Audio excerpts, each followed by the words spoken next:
chikang jowa na ni Paulo si Kim. Panay-panay ang pasabog ni Janine Gutierrez ng kanyang kaseksihan sa social media. Kamakailan nga lang ay nagpost siya ng pictures na nasa swimming pool at naka-white bra and panty lang.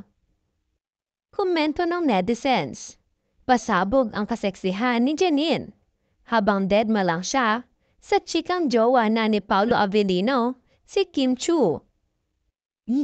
Ang Paunin fans nga nila ni Paulo ay panay ang kulit na linawin nila ang isyong hiwalay na sila. Pero tahimik lang si Janine. Mukhang wala ngang pakialam si Janine kung magjowa na nga ba sina Paulo at Kim. O talagang deadma lang si Janine dahil kung magre-react siya, ay makakatulong lang yon sa bagong serye ni na Paulo at Kim, ang What's Wrong with Secretary Kim. Paano namang magre-react si Janine sa closeness ngayon ni na Paulo and Kim? Never naman silang umamin na naging magjowa sila. So deadma lang talaga. Nakitaan kasi ng chemistry sina Paulo at ang actress na si Kim Chiu. Simula noong gumanap sila sa Prime Video na linlang. Nasundan pa nga ito ng isa pang proyekto sa ilalim naman ng VIU at ABS-CBN na ipoproduce ng Dreamscape Entertainment. Dahil dito, umugong tuloy ang bali-balita na hiwalay na raw sina Janine at Paulo.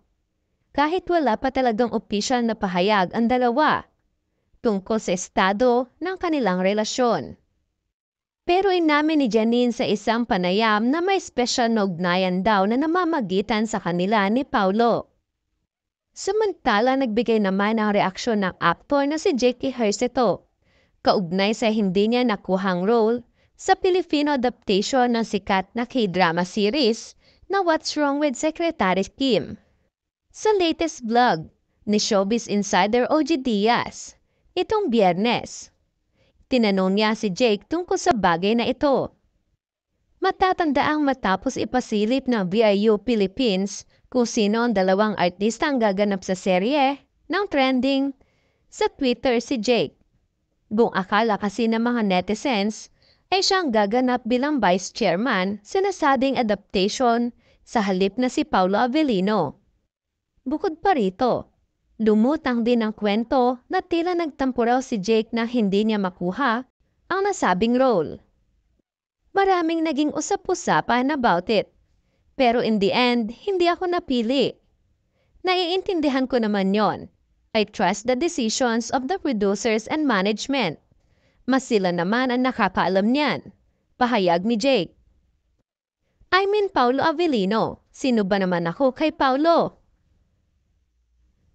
I'm just looking forward sa susunod na project. Baka hindi talaga siya para sa akin. Dagdag pa ni Jake.